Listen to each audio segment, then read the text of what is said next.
আপনাদের সামনে তুলে ধরছি বুঝার জন্য আল্লাহর ক্ষমতা কি। আল্লাহর নবী বলেছেন, এক জামানাতে একটা লোক ছিল, এত জীবনে পাপ করেছে, এত জীবনে গুনাহ করেছে, আল্লাহর সমাজে তার কোনো সীমা নেই। সময় কেটে গেল, লোকটার বয়স কেটে গেল, মরবো অবস্থাতে পৌঁছে গেছে।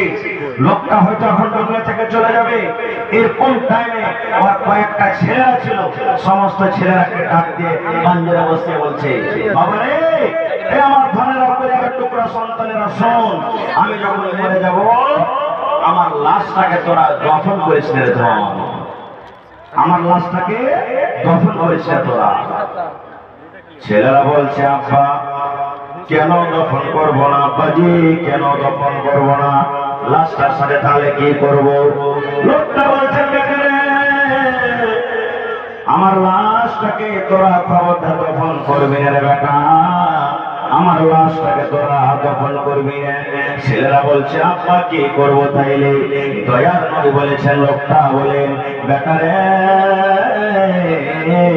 আমি যেদিন মরে যাবো রে ধন, আমার যেদিন মত হয়ে যাবে, আমার লাশটাকে তোরা জ্বালিয়ে দিবি, পুড়িয়ে দেবে, লকড়ি জমা করে, কাঠ জমা করে, লকড়ি জমা করে আমার লাশটাকে তোরা জ্বালিয়ে দিবি। আমার পরিবার টুকরা সন্তানেরা, আমার লাশটাকে তোরা আগুন দিয়ে জ্বালিয়ে পুড়িয়ে ছাই করে দিবি, আর এই ছাই পান্তে ভাসিয়ে দিবি, মাটিতে দিয়ে দিবি, বাতাসে ছেড়ে দিবি, এরকম তোরা করবি। আর ছেলেরা বলছে, হাজি আব্বা কেন এরকম আদেশ করো আমাদেরকে, কেন তোমার লাশটাকে পোড়াবো? এবার লোকটা বলছে, ও আমার সন্তানেরা রে, জীবন আমার কেটে গেল, আল্লাহ তাবারক ওয়া তাআলাকে বলে কোনদিন ভয় করিনি, আল্লাহ রাব্বুল আলামিনকে বলে আমি স্মরণ করিনি। আমার পরিবার টুকরা সন্তানেরা, আমার জীবনটা আমার মন মতন কেটেছে ধন, আমার জীবনটা আমি মন মতন কেটেছে। আল্লাহ রাব্বুল আলামিন যেই মতো আমাকে চলতে বলেছেন সেই মতো আমি চলিনি, যে জায়গাতে যেতে বলেছেন সেই জায়গাতে আমি যাইনি, যে জায়গা থেকে নিষেধ করেছেন সেই জায়গাতে আমি মানিনি, চলে গেছে, নিজের মন মতন জীবন কেটেছে, আল্লাহকে জীবনে কোনদিন ভয় করিনি রে ধন, জান্নাতের প্রতি বিশ্বাস রাখিনি, মরার পর পাপী গুনাহগারকে আল্লাহ রাব্বুল আলামিন জাহান্নাম দান করবেন, এই জাহান্নাম বলে আমার কোনদিন ডর হয়নি, আমার জাহান্নাম বলে কোনদিন ভয় হয়নি। এই যে মরার পর কবরে প্রশ্ন হবে, এই মরার পর আল্লাহ রাব্বুল আলামিন কবরে পরীক্ষা করবে, এই কবরের পরীক্ষা বলে আমার কোনদিন ভয় হয়নি। আমার সন্তানেরা, আমার জীবনে নেকি কম, নেকির খাতাতে আমার জীবনে নেকি কম আছে, আমার জীবনে শুধু গুনাহ গুনাহ আছে, আমার রেজিস্টারে শুধু গুনাহ গুনাহ আছে। এই জন্য আল্লাহ রাব্বুল আলামিন যদি ক্ষমতা রাখেন, আল্লাহ যদি পাওয়ার চলে, আল্লাহ রাব্বুল আলামিন যদি ক্ষমতা রাখেন, আর আমাকে যদি আবার দ্বিতীয়বার যদি আমাকে নতুন ভাবে আল্লাহ আমাকে বানিয়ে দেয়, আর আল্লাহ যদি আমাকে প্রশ্ন করে,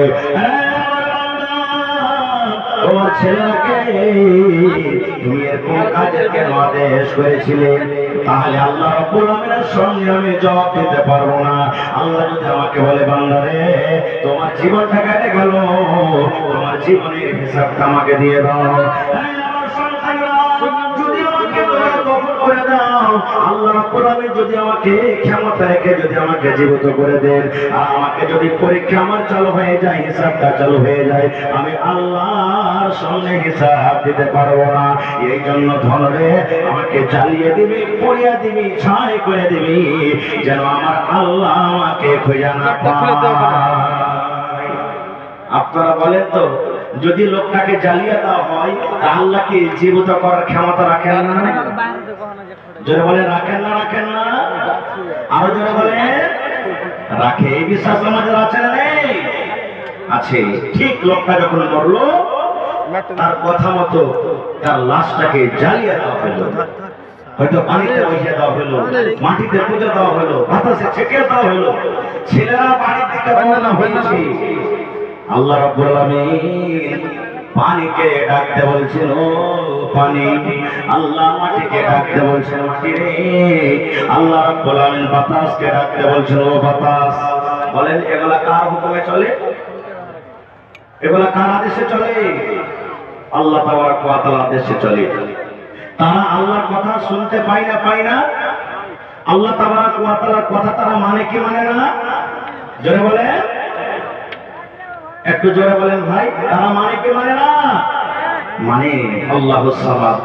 আপনারা শুনেছেন, জানছেন যে আগুন পর্যন্ত আল্লাহর কথা মেনেছেন, মানেনি? কোন নবীকে ওর কওমের আগুনে ফেলেছিল? জোরে বলেন, ইব্রাহিম নবীকে আগুনে ফেললেন আল্লাহুস সামাদ। ফেরেশতারা চলে এলেন, হে ইব্রাহিম, একটু আপনি আদেশ করেন, আগুনকে নিভিয়ে দিব। কিন্তু ইব্রাহিম নবী কি বলেছিলেন? হে আল্লাহর ফেরেশতারা, তোমাদের সাহায্য দরকার নাই, কারণ আমার আল্লাহ তাবারক ওয়া তাআলা আমাকে সাহায্য করবেন। আমার আল্লাহ ডাইরেক্ট আমাকে দেখছে, না দেখে না? যারা বলেন দেখছে না, দেখে না? দেখছে। আগুনে ফেলে দিলেন। আল্লাহ রাব্বুল আলামিন আগুনকে ডাকতে বলছেন, ইয়া নারু কুনি বারদান ওয়া সালামান আলা ইব্রাহিম। আল্লাহ রাব্বুল আলামিন আগুনকে ডাকতে বললেন, আগুন তুমি ঠান্ডা হয়ে যাও। আগুনে তুমি ঠান্ডা হয়ে যাও। কেমন ঠান্ডা হয়ে যাও? সালামান, সালামতের সাথে। ওরে সুবহানাল্লাহ, কেমন সালামতি! আল্লাহ বলছেন, আগুন তুমি এমন ঠান্ডা হয়ে যাও না যেন আমার ইব্রাহিম, আমার বন্ধু, আমার দোস্ত, তোমার ঠান্ডার কারণে যেন কষ্ট না পায়। তুমি ঠান্ডা হয়ে যাও, ঠান্ডা হয়ে যাও। আমার ইব্রাহিম পুরা দূরের কথা, আমার ইব্রাহিমের শরীরে রোয়া পর্যন্ত না জ্বলে। বলেন ইব্রাহিম নবী কি জ্বলেছিলেন আগুনে? জোরে বলেন, জ্বলেছিলেন কি? তাহলে আগুন কার কথা মানলে? জোরে বলেন, কার কথা মানলে? আল্লাহ তাবারক ওয়া তাআলার কথা মানলে। আরে আগুন তো আগুন। ওরে আল্লাহ, একটা বুখারী শরীফের আরো মজার ঘটনা আপনাদেরকে শোনাই। আমার শাইখে মুহতারাম চলে এসেছে, আল্লাহুস সামাদ। আল্লাহর নবী মদিনাতে মসজিদে নববীতে খুতবা দিচ্ছেন। আজকে জুমার দিনে খুতবা হয় না? যারা বলেন খুতবা হয় কি হয় না? হয়। তো ইমাম সাহেব যে কাঠখানটার উপরে দাঁড় হয়ে খুতবা দেন, ওকে কি বলি? যারা বলেন, জানেন না? মিম্বার। ওটার নাম কি? মিম্বার। আল্লাহর নবী প্রথম শুরুতে খাজরের একটা জড়, খাজরের একটা গোড়ার উপরে দাঁড় হয়ে মিম্বার দিতেন। একজন মহিলা এসে বলছেন, ইয়া রাসূলুল্লাহ, আমার একটা ফার্নিচার মিস্ত্রি আছে। ফার্নিচার মিস্ত্রি কাঠের মিস্ত্রিকে বলে। ফার্নিচার মিস্ত্রি আছে, খুব সুন্দর করে কাঠ বানাইতে পারে, সামান তৈরি করতে পারে। আপনি যদি আদেশ করেন, আপনার জন্য একটা সুন্দর করে মিম্বার তৈরি করে দেব। নবীজি অনুমতি দিয়ে দিলেন, ঠিক আছে, নিয়ে এসো। মেম্বার, নতুন মেম্বার সামনে। এবার নতুন মেম্বার যদি সামনে আসে, তো পুরাতন মেম্বারটাকে হটাবে না? হটাবে না? যারা বলে, হ্যাঁ, পুরাতন মেম্বারটাকে সাইডে হটিয়ে দিলেন। নতুন মেম্বারের উপরে চড়ে আল্লাহ রাসূল খুতবা শুরু করে দিলেন। এবার খুতবা নবী শুরু করে দিলেন। মসজিদের ভিতরে কে যেন কাঁদতে লাগলো, কান্নার আওয়াজ আসছে। দয়ার নবীর কানে কান্নার আওয়াজ শুরু হয়ে গেল। কে মসজিদের ভেতরে কাঁদছে? কান্নার আওয়াজ আমি কোথায় বাজে? কে কাঁদছে? তুলে তুলে কাঁদছে। কে মসজিদের ভিতরে কান্দে? কান্নার আওয়াজ আমি শুনতে পাই। ও আমার সাহাবীরা, কে তোমরা মসজিদের ভিতরে আছো যে আমি নবী কান্নার আওয়াজ পাই? কে কাঁদছো? সব সাহাবা কেরাম আঞ্জর পাঞ্জর দেখছেন, তো তাহাকিদ কান্দে দেখতে পাইলে। ওরে সুবহানাল্লাহ। এবার দয়ার নবী নজর করে দেখলেন ওই পুরাতন মিম্বার, যে মিম্বারের উপরে নবীজি দাঁড় হয়ে খুতবা দিতেন, পুরাতন বলে সাইডে রেখে দিয়েছেন। মানুষ যেমন কান্না করে, বাচ্চারা যেমন কান্না করে, ওই পুরাতন মিম্বারের ভিতর থেকে কান্নার আওয়াজ আসে। ওই পুরাতন লোকের মিম্বার কিন্তু কাঁদছে। দয়ার নবী নেমে গেলেন, তাকে তাসাল্লি দিচ্ছেন, সবর দিচ্ছেন, চুপ চুপ, দেখবেন আপনি হাট যখন চলে যাবেন লাভার বাজার, আপনার 5 বছর 7 বছর তার বেটা বেটি থাকে, আব্বাজি আমিও যাবো না, বেটা তুই যাস না, না যাবো। আপনার যাওয়ার সাথে যাওয়ার জন্য কানতে লাগবে, লাগবে না লাগবে না, কানতে লাগবে। এবার আপনি রাত দেওয়াকে 1-2 থামা মেরে দিলেন আর দেওয়াকে রেখে বাজার চলে গেলেন। 1 ঘন্টা 2 ঘন্টা পর দেখবেন বাড়িতে এসে কান্তি আছে, ঘনর ঘনর করে কান্দে না, কানছে। আপনার মায়া দয়া সে সময়তে জাগবে না, জাগবে না? মেরে তো গেছেন বা রেগে গেছেন, এবার বেটাটাকে ওই বেটিটাকে আপনি বুকে জড়িয়ে ধরবেন, আদর দিবেন। মানে তুমি কেঁদো না, কেঁদো না মা, তুমি কেঁদো না বেটা রে, তুমি কেঁদো না রে বেটা, তুমি কেঁদো না, কেঁদো না। ওরে সুবহানাল্লাহ, যত আপনি তাকে আদর দিবেন তার ভিতর থেকে ফেফড়ে ফেফড়ে একটি তুলে তুলে আবার কান্দন আসবে। এখন কান্দবে না, কান্দবে না, কান্দবে না ভাই। আল্লাহর নবী ওই প্রথম মিম্বারকে বলছে, মিম্বার রে তুমি কেন কাঁদো, মিম্বার তুমি কেন কাঁদো, তুমি কেন কাঁদো, কারণটা কি, তোমার ভিতর থেকে কেন কান্নার আওয়াজ আছে? আল্লাহ রাব্বুল আলামিনের দয়াতে, আল্লাহ রাব্বুল আলামিনের অনুমতিতে ওই পুরাতন মিম্বার, ওই লুকড়ি, ওই কাঠ মুখ খুলে কথা বলতে লাগলেন। আল্লাহর নবী গো, এই জন্য আমি কান্দি গো দয়ার নবী, এতদিন আপনি আমার উপরে তার হয়ে হয়ে খুতবা দিলেন, আপনার কথাগুলি আমি পাঞ্জর হয়ে হয়ে শুনলাম, এখন পুরাতন বলে আপনি আমাকে সাইডে রেখে দিলেন, আপনি দূরে রেখে দিলেন, এখন আপনার কথাগুলি আমি আর কিন্তু শুনতে পাবো না। আরে মুসলমান, একটা পুরাতন যার জন্য কোনো জান্নাত নাই, জাহান্নাম নাই, কিয়ামতে যার কোনো হিসাব হবে না, সেই যদি নবীর কথা শোনার জন্য কান্দে, সেই নবীর কথা শোনার জন্য যদি ব্যাকুল হয়ে যায়, আমরা হলাম মানুষ, আমাদের কিয়ামতে দিন হিসাব হবে, আমাদের জন্য জান্নাত আছে, জাহান্নাম আছে, তবে আমাদেরকে কি হওয়ার দরকার? কিন্তু হায়রে আল্লাহ, আমরা কেন মানবো, কেন শুনবো? কত ভাইকে দেখেন রোডে রোডে ঘুরে বেড়েছে, জিলাপি খাইছে, পাপড় খাইছে, কি খাইছে, এই খাইছে। আপনারা বলবেন হ্যাঁ যে মাওলানা লোকের মেম্বার কি কথা বলতে পারে? জি, আল্লাহ এটাই হলো পাওয়ার, আল্লাহ যা করেন, যা ইচ্ছা তাই করতে পারেন। আল্লাহর কাছে কোন জিনিসের কমি আছে ভাই? বলেন কমি আছে কি? আল্লাহ তাআলার কথার কাছে কোন জিনিসের কমি নেই। এই যে আজকে আমরা মুখে কথা বলি, কিতে কথা বলি? মুখে কথা বলি। আল্লাহ তাবারক ওয়া তাআলা কিয়ামতের দিন সূরা ইয়াসিনে বলছেন, আল-ইয়াওমা নাখতিমু আলা আফওয়াহিহিম ওয়া তুকাল্লিমুনা আইদিহিম ওয়া তাশহাদু আরজুলুহুম বিমা কানু ইয়াকসিবুন।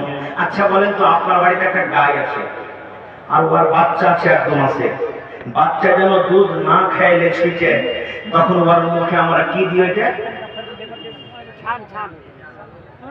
টুনি বলি আমরা, আপনারা কি বলেন?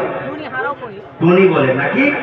কিংবা আপনি হাল বাইতে গেছেন, চারিদিকে ফসল আছে, এবার গরুতে হাল বাইবেন আপনি, যেদিকে ফসল থাকছে ওদিকের মুখে, ওই গরুটার মুখে আমরা টুনি দিই যেন ওই ফসল না খেয়ে দেয় নাকি?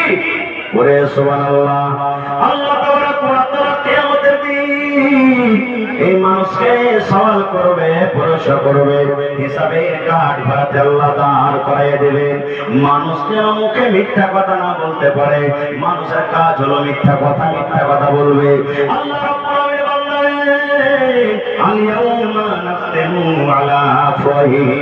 মানুষের মুখে আল্লাহ রাব্বুল আলামিন মোহর লাগিয়ে দেবেন, টুনি লাগিয়ে দেবেন, ফেভিকুইক লাগিয়ে দেবেন। ওরে সুবহানাল্লাহ, বলবেন মাওলানা মানুষের মুখে যদি মানুষ আল্লাহ টুনি লাগিয়ে দেয়, মানুষের মুখে যদি মোহর লাগিয়ে দেয়, মানুষের মুখ যদি বন্ধ হয়ে যায়, কথা কেমন করে বলবে?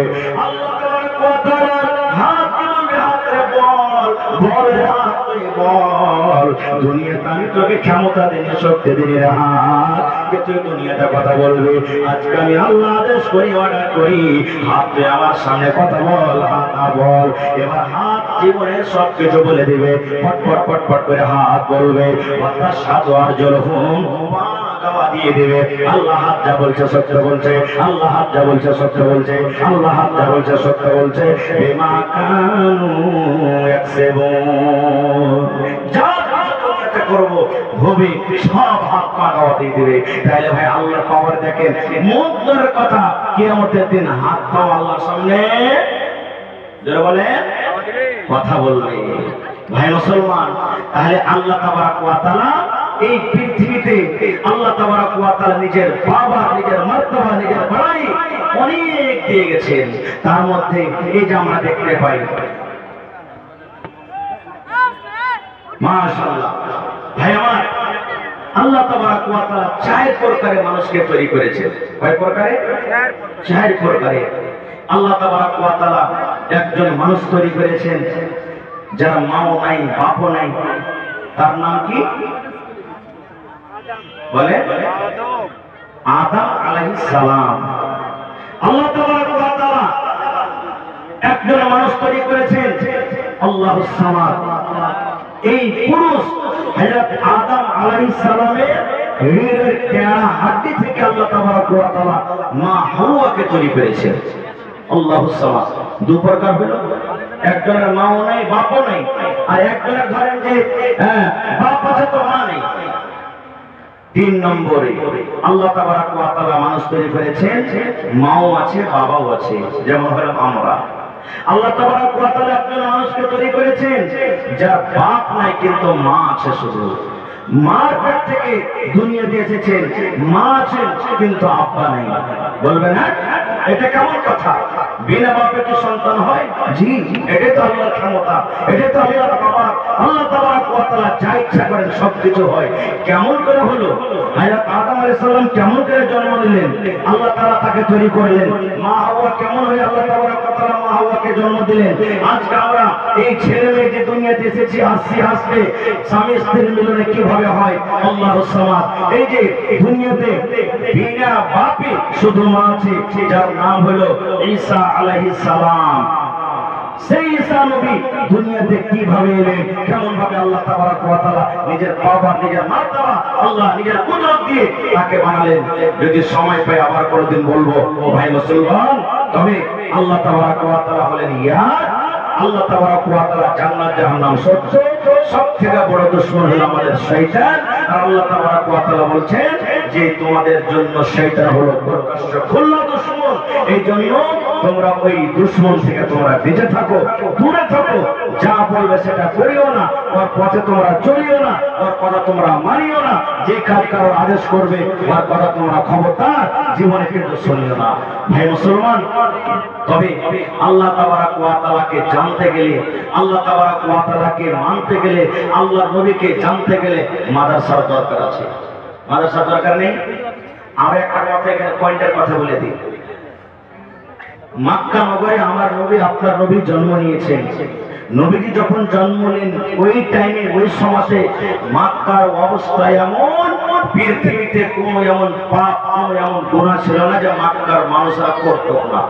চুরি করতো, ডাকাতি করতো, জেনা ব্যভিচার করতো, গুন্ডাগাড়ি করতো, মিথ্যা কথা বলতো, তারপরে মেয়েকে জমিনে দফন করে দিত। এরকম দুনিয়াতে কোনো এমন যে গুনাহটা এখন চলছে, হচ্ছে, কোনো এমন গুনাহ ছিল না যে মক্কাতে হতো না। নবীজি আল্লাহ তাবারক ওয়া তাআলা নবী করলেন 40 বছরে। কোরআনে কয়টা সূরা আছে ভাই? 114। কত আছে সূরা? কোরআনে নামাজের কথা আছে, রোজার কথা আছে, হজের কথা আছে, যাকাতের কথা আছে, শরাবের কথা আছে, সুদের কথা আছে, হালাল হারাম সবকিছুর কথা আছে। কিন্তু আল্লাহ তাবারক ওয়া তাআলা সর্বপ্রথম নবীকে কথা বললেন না। ও আমার নবী, মক্কার মানুষেরা চুরি করে, জন্য পিতাকে চুরি করতে নিষেধ করে। আমার হাবিব, মক্কা লোকেরা মদ পান করে, এই জন্য মদ পান করা তাদেরকে নিষেধ করে দেন। মক্কার লোকেরা জিনা ব্যভিচার করে, এই জন্য তারাকে দাওয়াত করেন যেন তারা জিনা ব্যভিচার না করে। ওরে সুবহানাল্লাহ, মক্কার লোকেরা নিজের মেয়েকে, নিজের কন্যাকে জমিনে দফন করে দেয়, এই জন্য তাদেরকে নিষেধ করেন যেন জমিনে দফন না করে। এগুলোকে আল্লাহ আদেশ করেছিলেন না। আল্লাহ রাব্বুল আলামিন প্রথমে নবীকে বলেননি চুরির কথা বলো, আল্লাহ রাব্বুল আলামিন কথা বলেননি জেনা ব্যভিচারের কথা বলো। আল্লাহ রাব্বুল আলামিন 114 সূরার মধ্যে সর্বপ্রথম আল্লাহ তাবারক ওয়া তাআলা যেটা নবীকে দান করলেন সেটা হলো ইকরা, সেটা হলো ইকরা, সেটা হলো ইকরা। নবী তুমি পড়ো, নবী তুমি পড়ো, নবী তুমি পড়ো। পড়ার কথা বলেছেন, এই জন্য পড়ার কথা বললেন। মানুষ যতক্ষণ না পড়বে, মানুষ যতক্ষণ পড়ালেখা না করবে, অতক্ষণ মানুষ আল্লাহকে বলে চিনতে পারবে না। মানুষ যখন পড়ালেখা করবে, মানুষের ভিতরে যখন ইলম আসবে, মানুষ আপনি ভালো মন্দ জানতে পারবে, কোনটা জায়েজ কোনটা না জায়েজ মানুষ বুঝতে পারবে। মাই বাপের কেমন সেবা করতে হয় মানুষ জানতে পারবে। মানুষরা যদি পড়ালেখা করবে, মানুষরা জানতে পারবে যে না করা গুনার কাজ কে নেকের কাজ, মানুষরা জানতে পারবে। এই জন্য আল্লাহ তাবারক ওয়া তাআলা সর্বপ্রথম যেটাকে নবীকে তওবা দিলেন, গিফট দিলেন, ওহী দান করলেন, সেটা হলো পড়ো, সেটা হলো পড়ো। আর হায়রে হতভাগা মানুষ, আজকে আমরা উম্মত হয়ে যে নবীকে আল্লাহ রাব্বুল আলামিন সর্বপ্রথম পড়ার কথা বলেছিলেন, আজকে সেই নবীর উম্মত গোটা পৃথিবীতে সব থেকে পড়াতে আমরা কম। ঠিক না বেঠিক? জোরে বলে। কত ভাই তো পড়ে লেখে কি করবি? হ্যাঁ, এইটা তোর কেমন মেরে দেখ, পড়ে লেখে কয়টা নথি পেয়েছে, কয়টা কি পেয়েছে, এই যে আমাদের বেরেনে বসে গেছে। ভুল। পড়া দেখা করতে হবে, চাকরি করতে জরুরি নয়।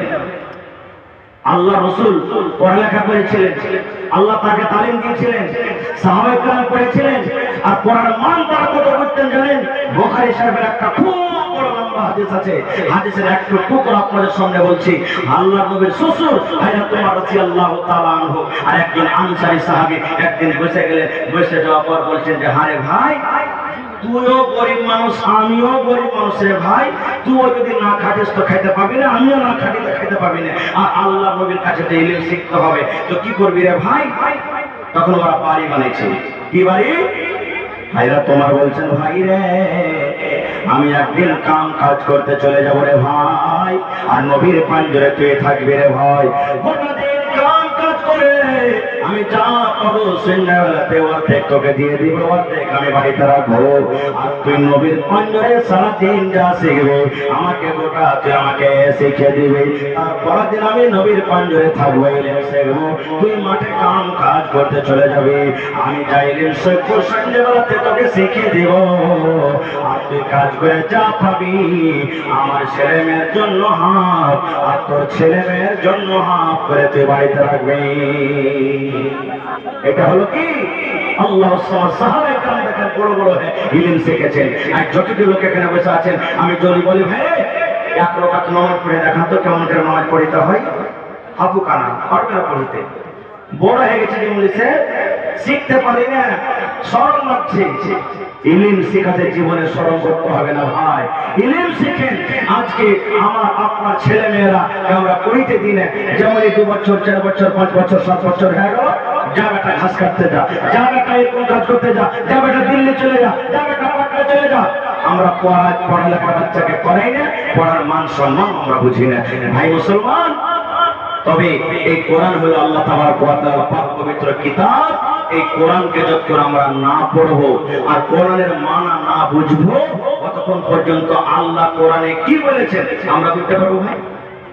পারবো কি বুঝতে? কত মানুষ তো করে, হ্যাঁ আমার বেটি যে মৌলভী সাহেব 4 ফেরা কোরআন পড়ে নিয়েছে, একবারে 10 ফেরা কোরআন পড়ো। কোরআনে যদি একটা তরজমা না জানে তাহলে কোরআনের কিছু বুঝতে পারবে? কিছুই বুঝতে পারবে না, কিছুই বুঝতে পারলে না।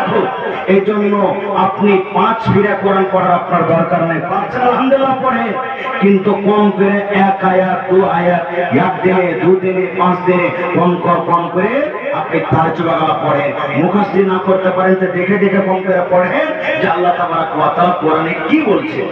গোটা পৃথিবীর মানুষ কোরআন পড়ে বুঝে তারা দুনিয়ার কোন জায়গা থেকে কোন জায়গা চলে গেল।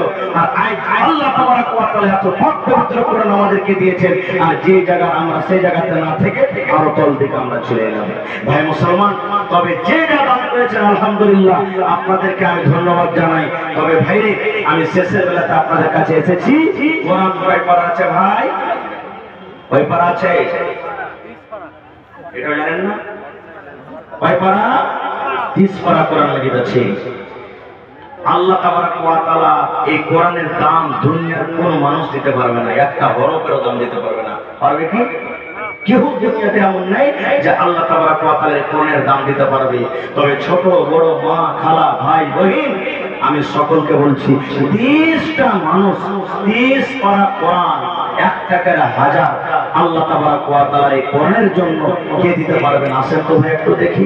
যদি একজন না পারবেন, দুই ভাই দুই বন্ধু মিলে 500 টাকার 1 টাকা আল্লাহ তাবারক ওয়া তাআলা রাহে দান করেন। 500 করে দুইজন দিলে 1000 টাকা হয়ে যাবে। এই দেখেন, সর্বপ্রথম আমার হাতে 1 পারা কোরআন মাজিদের দাম এসে গেছে। আমার একজন কোন ভাই দান করেছেন। আসেন তো ভাই 2 নম্বরে মা খালাকে বলবো, দেখি কোন আমার মা খালা দাদি নানি আমার আছে? এই কোরআনের জন্য 500,000 করে দান করবেন। মাশাআল্লাহ, আমার একজন ভাই আরো 1000 টাকা দান করলেন। ভাই 2 নম্বর হয়ে গেল। মাশাআল্লাহ, জাযাকাল্লাহ। ভাই দেখি 28টা কলম, 28টা কলম আর কি আছে। মাশাআল্লাহ, দেখেন আমার একজন ভাই আরো 1000 টাকা দান করে দিলেন। আল্লাহুস সামাদ, 3 কলম হয়ে গেল ভাই। তাহলে 30 এ 3 মাইনাস হয়ে গেল, বাঁচলো কত? 27 বাঁচলো। কমিটির লোককে বলবো মা খালাকে পেন্ডালের চাদর দিয়ে ছেড়ে আপনারা তাড়াতাড়ি করে তাড়াতাড়ি করে চাদর দেন। মাকে বলবো হাতের পায়ের কানের নাকের যা আছে এলাকাতে দেখি আমার মা খালারা অনেক ছাগল বকরি বাড়িতে পুষে 1-2 টাকার ছাগল গাল আপনারা দিয়ে পাঠান। আসেন ভাই, এটা মনে করিয়েন না যে 1000 নেতা 1000 পারবো না, 500 পারবেন 500 দেন। মাশাআল্লাহ, জাযাকাল্লাহ। আবুল কালাম ভাই 1000 টাকা দিলে ভাই, তাহলে দেখেন 4 কলম হয়ে গেল। মাশাআল্লাহ, 24টা কলম। মাশাআল্লাহ, জাযাকাল্লাহ। আর এখন পারবেন না ভাই? এ ভাই পারবেন না? শুনেন, মোবাইলে আমাদের আপনারা যাবেন না। এখন মাওলানা ইমদাদুল হক সাহেব উত্তর দিনাজপুর থেকে উনি এসেছেন, উনি আবার স্টেজে আসছেন। ওনার বক্তব্য হবে ইনশাআল্লাহ। ওনাকে আপনারা কিছুক্ষণ শুনেছেন, আবার শুনবেন। যেহেতু জালসা এখানেই শেষ নয়, জালসা রাত 1টা পর্যন্ত চলবে বলে আপনাদের বলছি, আপনারা চলে যাবেন না, বসে যান। ইমদাদুল হক সাহেব আবার উনি আসছেন। মাশাআল্লাহ, জাযাকাল্লাহ। এই দেখেন ভাই 5.5 পারা দাম হয়ে গেছে। আল্লাহুস সামাদ। রব্বানা ظلمنا أنفسنا وإن لم تغفر لنا وترحمنا لنكونن من الخاسرين ربنا آتنا في الدنيا حسنة وفي الآخرة حسنة وقنا عذاب النار أي رب العالمين তোমার 5 জন বান্দা 1000 করে দান করে গেল। একজন তোমার বান্দা 500 টাকা দান করে গেল তোমার কোরআনের জন্য, মাদ্রাসার জন্য। আল্লাহ তাকে দান তুমি কবুল করে নাও। মনের আশাকে আল্লাহ পুরা করো, রুজি রোজগারে আল্লাহ বরকত দাও, কামে কামে আল্লাহ বরকত দাও। দুনিয়ার ফেতনা, দুনিয়ার ফিতনা থেকে আল্লাহ বাঁচিয়ে রাখো। যতদিন দুনিয়াতে বাঁচাবে ঈমানের হালাতে রাখো, নেককার করে রাখো, দিনদার করে রাখো। আল্লাহ আত্মীয় স্বজন যারা কবরে চলে গেছে তাকে কবরে তুমি জান্নাতের বিছানা দিয়ে দাও। আমার মা খালাদের পেন্ডাল থেকে একটা হার 800 টাকা এসেছে। মাশাআল্লাহ, চাদর দেবে গাড়ি মহিলা পেন্ডালে চাদর দেন না আপনারা? চাদরে যারা দায়িত্ব দিয়েছেন চাদর দিয়ে পাঠান, মা খালারা দান করবে ইনশাআল্লাহ। আর আইসেন ভাই, এটা মনে করিয়েন না যে 500, 1000, 2000 পারবো না। 100, 200, 100, 50 যে যা পারবেন আপনারা দিয়ে যান। পকেটে না আছে, অনলাইনের ব্যবস্থা আছে মনে হয়, অনলাইনে আপনারা দিয়ে যাবেন। আসেন, তাড়াতাড়ি আসেন ভাই, লেট করিয়েন না কেউ। এই দেশে আর থাকবো না ভাই, এই দেশে আর থাকবো না, এই দেশে আর থাকবো না ভাই, এই দেশে আর থাকবো না। বেধর্মীদের মতো আমি, বেধর্মীদের মতো